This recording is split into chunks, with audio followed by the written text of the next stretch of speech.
fear of being rejected is a psychological story almost everyone is living quietly. Rejection isn't what scares the brain, it's the proof that you were never essential to begin with. Most people don't realize how much of their daily behavior is shaped by this fear because it doesn't feel dramatic. It doesn't look like panic or breakdowns. It looks like hesitation, like silence, like choosing safer words, like waiting a little longer than necessary. It shows up in moments that feel ordinary. Someone reads a message and doesn't reply immediately, not because they're busy, but because they're deciding how much emotion is acceptable. Someone has a strong opinion in a group, but waits to see which direction the room moves first. Someone wants something deeply, but talks about it like it doesn't matter much at all. None of this feels like fear. It feels like being careful, and that's exactly why it's so powerful. The human brain is very good at disguising fear as logic. Psychologically, fear of rejection isn't about being disliked, it's about losing connection. And to the nervous system, connection still equals survival. The world has changed, but the brain hasn't updated its priorities. Your brain doesn't understand job interviews or social media or unread messages.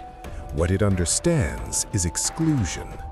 Thousands of years ago, exclusion meant danger. So when modern situations carry even a small risk of social rejection, the brain reacts first and explains later.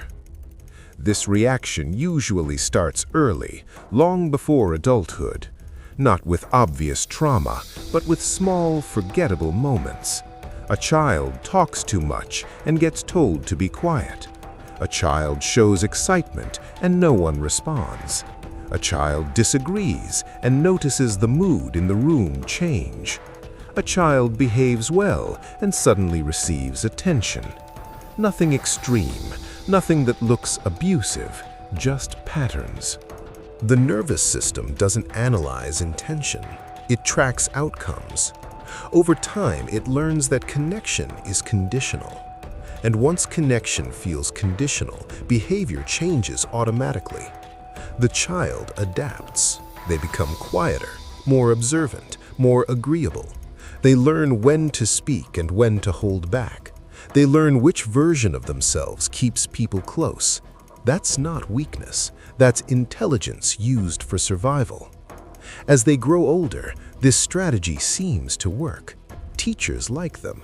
Adults describe them as mature. Friends don't openly reject them. From the outside, they look fine. Inside, something subtle shifts. They stop asking what they feel and start asking what's expected.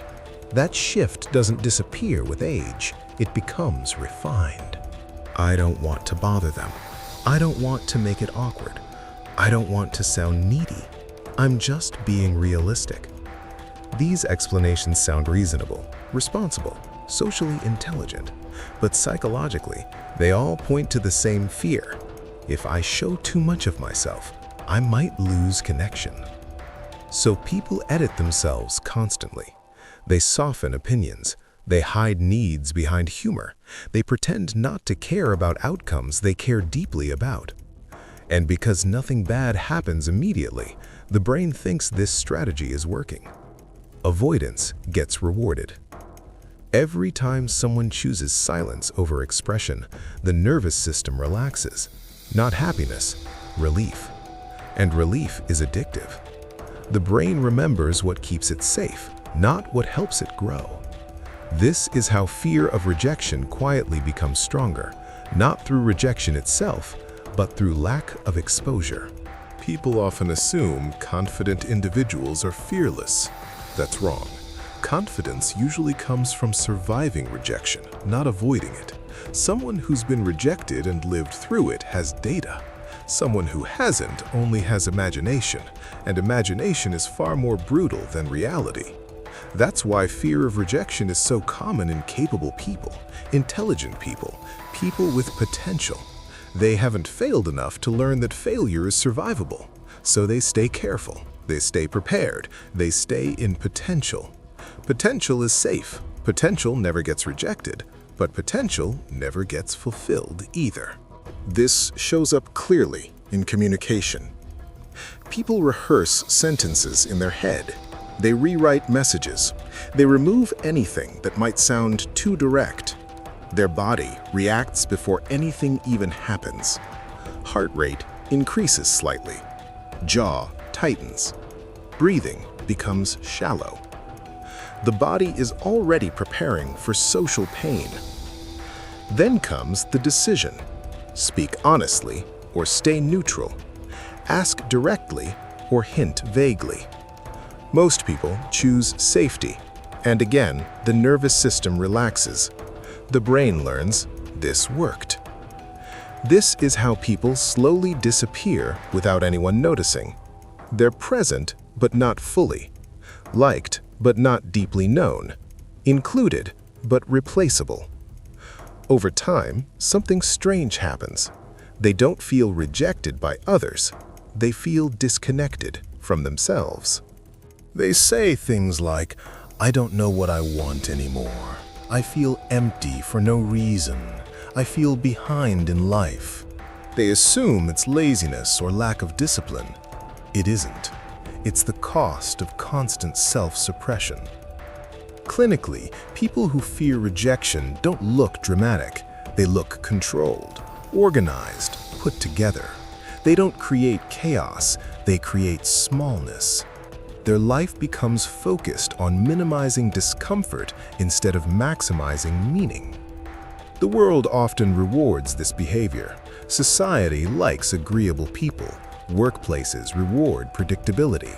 Relationships feel stable when one person doesn't ask for much, so the pattern looks successful, until it doesn't.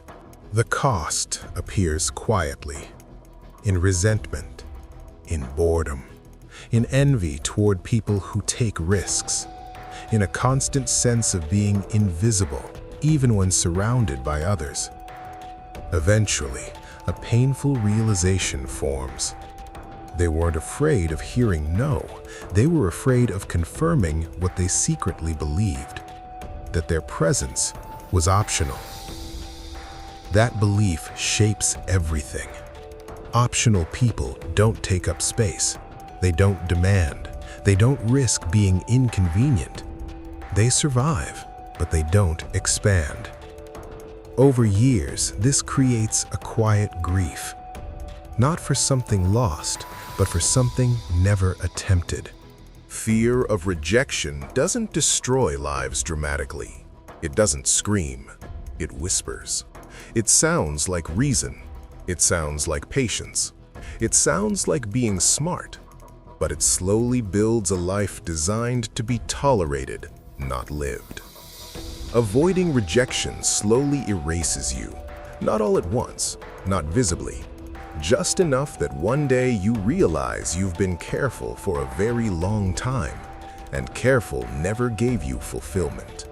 That's the psychological cost most people never calculate.